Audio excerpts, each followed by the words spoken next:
hafal tanggal-tanggal ya, angka-angka. Kita kembali, maka di tahun dan peristiwa Isra dan Mi'raj merupakan mukjizat. Mukjizat yang namanya mukjizat tidak cukup diterima dengan logika semata. Dia perlu keimanan. Dan agama ini, agama Islam, meskipun dia sangat logika, namun ujung-ujungnya hadirin, kita perlu keimanan.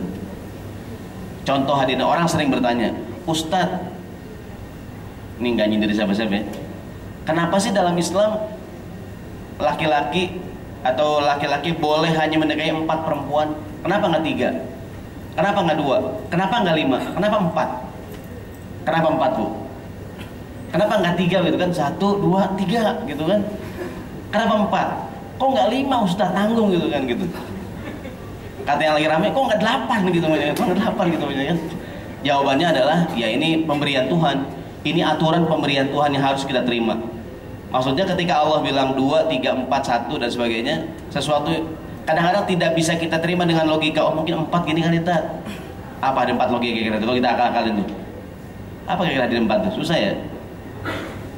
Kan khulafa Rasulullah ada Abu Bakar, Umar, Utsman, Ali, nggak ada hubungan ya. Nggak, orang kadang ngarang-ngarang orang kan. Pokoknya agama ini meskipun dia sesuai dengan logika, kita juga harus menerima dengan keimanan. Peristiwa Isra dan Mi'raj kita harus terima dengan keimanan. Maka ayatnya yang bercerita tentang peristiwa ini, awal ayatnya tasbih. Subhanalladzi asra, maha suci Allah. Kan kita kalau melihat yang aneh-aneh, yang menakjubkan, apa yang kita bilang? Subhanallah.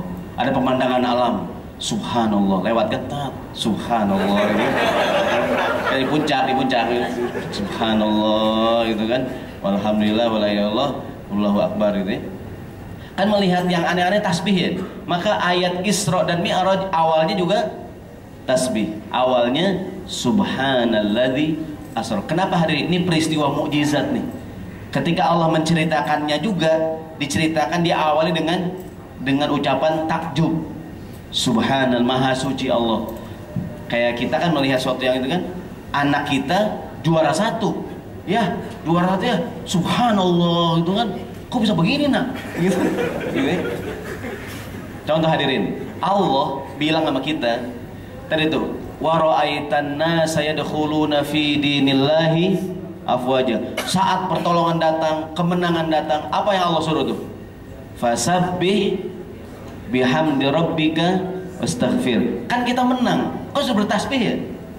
Ketika datang pertolongan Tuhan dan kemenangan datang, apa yang Allah suruh kita tuh? Bertasbih, Subhanallah. Kok kita menang ya? Padahal kalau hitung-hitungan matematika kita nggak menang ya. Maka mungkin kemenangan kita, bukan mungkin, pasti kemenangan kita karena pertolongan. Maka ayatnya idza jaa nasrullah, ketika pertolongan datang dan kemenangan datang, engkau lihat orang berbondong-bondong masuk dalam agama Islam. Saat menang, saat sukses, dan itu bukan semata-mata karena kita, Allah menyuruh kita bertasbih. Fasabbih bihamdi rabbika wastaghfir. Pak, proyeknya sukses Pak, alhamdulillah. Kita sih bilang alhamdulillah, tapi kita bilang juga subhanallah, subhanallah ya. Padahal kalau kita ngitung-ngitung kayaknya nggak mungkin kita sukses ya. Ini semata-mata kita sukses karena Allah Subhanahu wa taala. Amin ya. Jadi kalau kita merasa banyak nikmat nih, bersyukur hadirin. Tidak hanya bilang alhamdulillah, mungkin juga bertasbih kan, fasabbih bihamdi. Kita itu, ya aku juara ya, subhanallah, pertolongan Allah nak. Ayah nggak percaya sama aku ya? Bukan nggak percaya nak, subhanallah nak. Kita khawatir, bahkan Allah bukan hanya nyuruh tasbih ya, Allah nyuruh ngapain tuh? Fasabbih bihamdi rabbika wastaghfir, disuruh istighfar kalau menang tuh. Subhanallah, astagfirullahalazim. Jangan-jangan nyontek anak kita. Astagfirullahalazim. Mungkin hadirin. Kan lihat ayat itu. Saat kemenangan datang, wa ra'aitan nasa yadkhuluna. Engkau lihat orang berbondong mendukung agama kami. Kita sukses, kita menang. Allah nyuruh tasbih. Fasabbih bihamdi subhanallah wastaghfir, istighfar yang banyak. Jangan-jangan sebenarnya kita nggak menang ya? Kenapa menang? Pertolongan Allah. Kenapa istighfar hadirin? Jangan sampai kemenangan Kesuksesan membuat kita jadi lupa diri. Suruh istighfar yang banyak tuh. Jadi saat sedang menang, saat sedang sukses, jangan lupa istighfar. Astagfirullahaladzim. Ini usaha kita tidak seberapa, tapi kesuksesannya luar biasa gitu. Subhanallah, astagfirullahaladzim. Dalam kasus anak kita, dia juara 1, kita kaget, subhanallah, astagfirullahaladzim. Jangan-jangan guru kamu masih jawaban, nak, gitu kan? Zaman sekarang kan. Kembali hadirin rahimakumullah. Jadi ini peristiwa Isra dan Mi'raj di bulan Rajab. Jadi peristiwanya, bermula dari kesusahan-kesusahan tuh.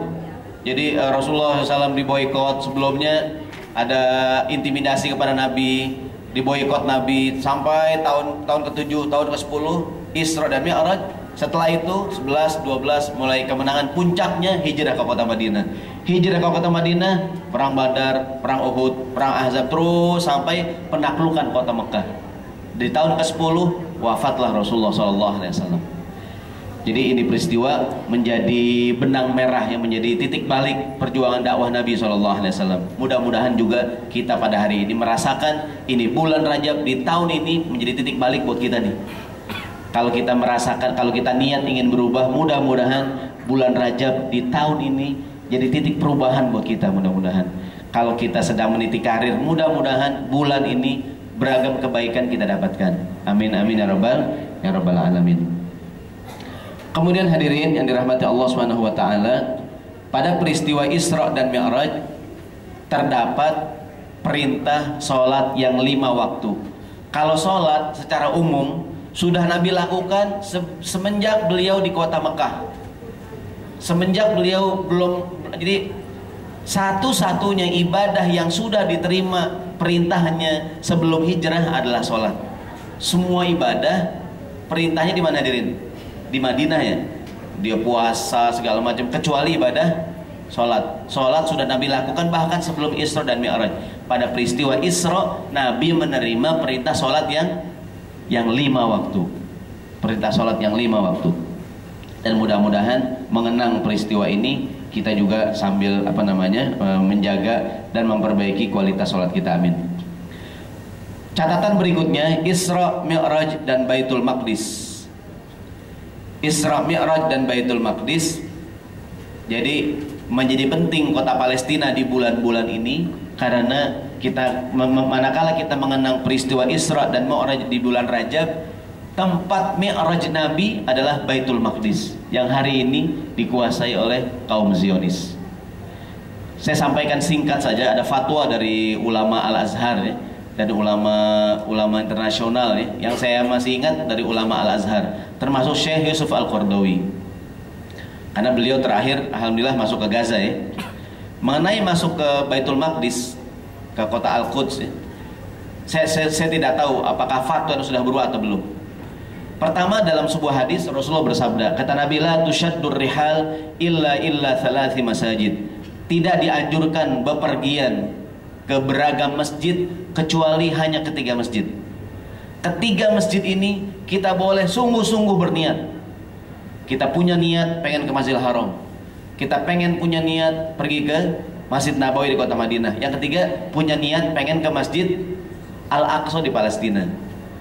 Namun karena kondisi Al-Aqsa sekarang di bawah kekuasaan Israel secara administrasi kan, saya tidak tahu apakah fatwa sudah berubah atau belum ya, dilarang mengunjungi Baitul Maqdis karena banyak sekali turis dari Indonesia, dari dia umroh ke Jordan, dari Jordan lewat jalur darat masuk ke Al-Aqsa kan.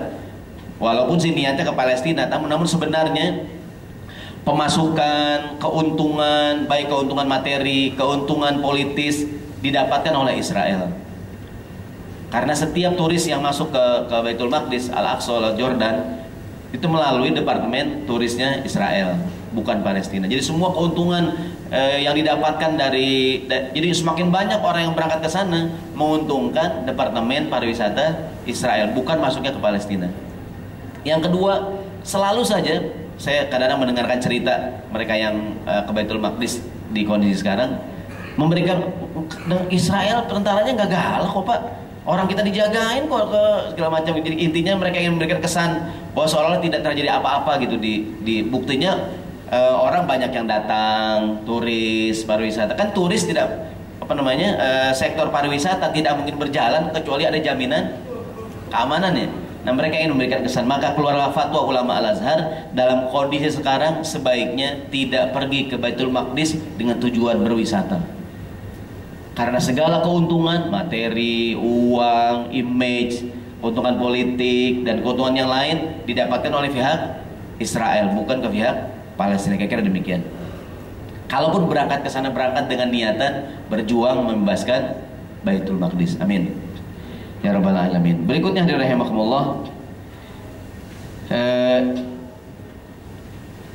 sebelum terakhir mengenai Isra dan Mi'raj dan cerita-cerita riwayat Israiliyat. Biasanya di bulan-bulan seperti ini banyak orang merayakan peristiwa-peristiwa Isra dan Mi'raj.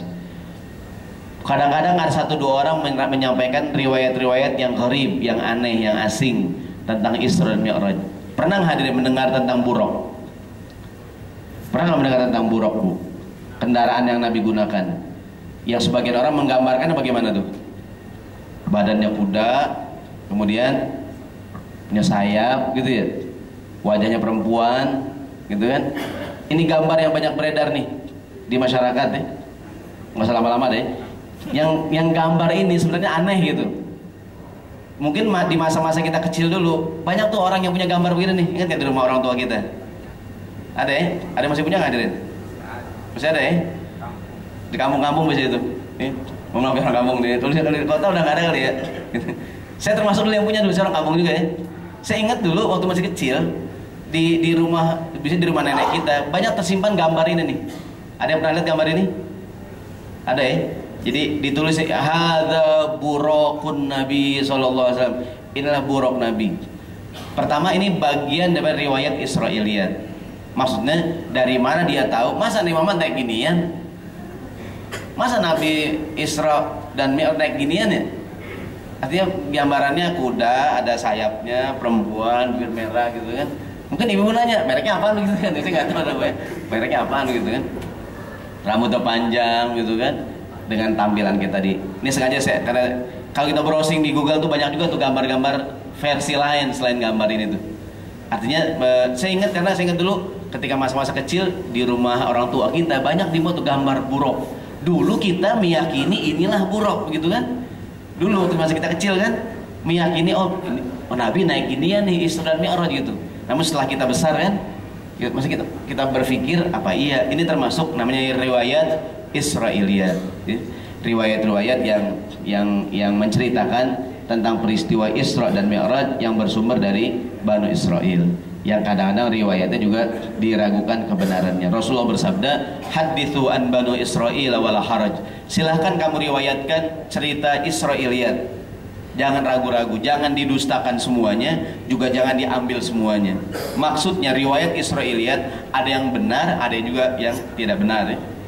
Contoh hadirin, pernah nggak dengar riwayat malaikat tingginya sekian ribu meter, sayapnya sekian, kemudian gitu kan duduk di singgasana. Maksudnya saya pengen tahu gitu kan, saya pengen tahu.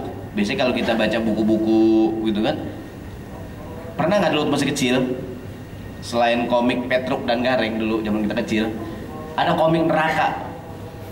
Pernah baca komik neraka hadirin? Zaman dulu. Yang gambar serem banget, nggak pakai baju gitu kan, diseksa gitu kan. Itu dari mana sumbernya, walau alam itu? Ada nggak sekarang komik tuh ya? Udah nggak ada kali. Dulu kan yang beredar komik neraka sama komik Petruk dan Gareng tuh kan, yang banyak beredar dulu nih. Zaman kita kecil. Apa saya doang kali? Ada nggak ngalamin nih? Kemudian yang terakhir yang saya sampaikan, jadi kalau seandainya ada riwayat tentang Isra dan Mi'raj yang menurut kita berlebihan, kita boleh meragukan sumbernya gitu maksud saya. Karena ini peristiwa-peristiwa mukjizat yang kadang-kadang sumbernya juga sumber yang tidak jelas. Yang terakhir adalah bulan Rajab dijadikan sebagai bulan persiapan masuk ke bulan Ramadan. Ada sebuah riwayat Imam Tabrani dalam sebuah hadis yang sanadnya dhaif ya. Saya baca terakhir sanad hadis ini sanadnya dhaif, namun ini doa sudah sangat populer di kalangan kita. Jadi maknanya baik, yaitu diriwayatkan dari sahabat Anas bin Malik radhiyallahu anhu bahwa Rasulullah SAW pertama memperbanyak ibadah di bulan Rajab dan Sya'ban. Kalau bulan Sya'ban ada hadis yang lain. Dan Anas bin Malik meriwayatkan bahwa kalau sudah masuk bulan Rajab, Rasulullah membaca doa ini nih, hadis riwayat Tabrani dengan sanad yang dhaif ya.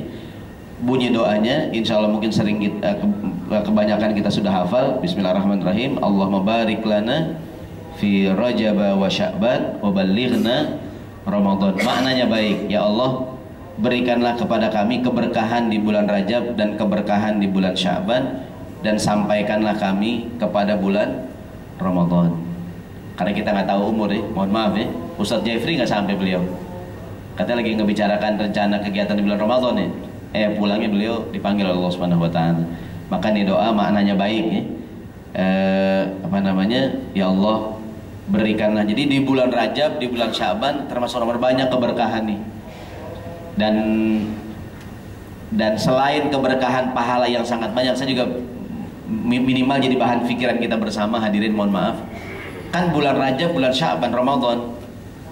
Nanti ada keberkahan yang lain hadirin, keberkahan ekonomi. Duit yang berputar di bulan Rajab, Sya'ban, dan puncaknya di bulan Ramadan itu luar biasa. Artinya kita beribadah di bulan Ramadan insya Allah. Namun hendaknya kaum muslimin lah yang paling berhak mendapatkan keberkahan ekonomi di bulan Ramadan. Karena apalagi di Indonesia kan selama tidak berlebihan. Artinya bahkan di bulan Ramadan tentu jangan sampai melalaikan ibadah di bulan Ramadan gitu kan. Tapi keberkahan ini mudah-mudahan juga kita kaum muslimin mendapatkan keberkahan daripada melimpahnya ya kalau bicara bisnis, peluang-peluang di 3 bulan ini nih, Rajab, Sya'ban, dan Ramadan. Mudah-mudahan Allah Ta'ala berikan pada kita keberkahan di bulan Rajab, keberkahan di bulan Sya'ban, dan semua kita sampai kepada bulan Ramadan. Amin amin ya rabbal alamin. Dari sekarang perbanyak doa, berzikir, beribadah, qiyamul lail, dan ibadah-ibadah yang lain di bulan Rajab dan di bulan Sya'ban, dan insya Allah kita semua puncaknya akan beribadah sebanyak-banyaknya di bulan Ramadan yang mulia. Saya serahkan kepada pembawa acara. Mohon maaf kalau ada kata-kata yang kurang baik dan kata-kata yang kurang berkenan. Insya Allah kita akan berjumpa lagi pada bulan yang akan datang, di bulan Sya'ban insya Allah. Sekian, assalamualaikum warahmatullahi wabarakatuh. Ya, alhamdulillahirrahmanirrahim. Sebelum masuk ke sesi tanya jawab, kajian rutin hari Kamis ini terselenggara atas kerjasama Majelis Ta'lim Huawei Service dengan DKM Masjid Kota Kasablanka. Dan bagi para jemaah yang ingin mendapatkan informasi kajian rutin ini, bisa mendaftar via email ke pengurus.mths@huawei.com. Dan kajian-kajian yang sudah terselenggara juga bisa teman-teman atau para jemaah akses di channel YouTube, yaitu MTHS Official. Jadi di ID channel YouTube MTHS Official bisa didapatkan video rekaman kajian-kajian ini. Mungkin untuk sesi tanya jawab ada dari ikhwannya yang ingin bertanya. Iya, dari akhwatnya ada yang ingin bertanya? Bu, ada yang mau nanya, Bu? Ya, para ibu-ibu. Udah paham. Udah paham, alhamdulillah. Ya, mungkin kita tetap aja dengan dipimpin doa oleh Pak Ustadz pada saat itu. Kita baca Ummul Quran ya hadirin rahimakumullah. Kita mudah-mudahan kawan kita yang sedang kurang sehat, orang tua kita, keluarga yang kurang sehat diberikan kesembuhan oleh Allah Subhanahu wa taala. Orang tua kita khususnya telah meninggal dunia, mudah-mudahan di bulan yang mulia ini diberikan nikmat kubur oleh Allah Subhanahu wa taala. Dan yang bagi orang tuanya masih ada, ibunya masih hidup, ayahnya masih ada, mudah-mudahan kita di bulan yang mulia ini, bulan Rajab, Sya'ban, dan Ramadan, bisa memberikan hadiah buat orang tua kita masing-masing. Ala hadhihi niyyah wa likulli niyatin shalihah. Al-Fatihah. A'udzu billahi minasyaitonir rajim. Bismillahirrahmanirrahim. Rabbil alamin arrahmanir rahim maliki yaumiddin. Iyyaka na'budu wa iyyaka nasta'in. Ihdinas siratal mustaqim, siratal ladzina an'amta 'alaihim ghairil maghdubi 'alaihim waladdallin. Amin. Bismillahirrahmanirrahim. Alhamdulillahirabbil alamin. Allahumma shalli ala Muhammad wa ala ali sayyidina Muhammad. Allahumma anfa'na bima 'allamtana wa 'allimna ma yanfa'una. Rabbana zidna ilma warzuqna fahma. Allahumma barik lana fi Rajab wa Sya'ban wa ballighna Ramadan. Da'wahum fiha subhanakallahumma wa tahiyyatuhum fiha salam wa akhiru da'wahum anil hamdulillahi rabbil alamin. Sekian, assalamualaikum warahmatullahi wabarakatuh. Ya, kita tutup dengan baca doa Ratul Majlis. Subhanakallahumma bihamdik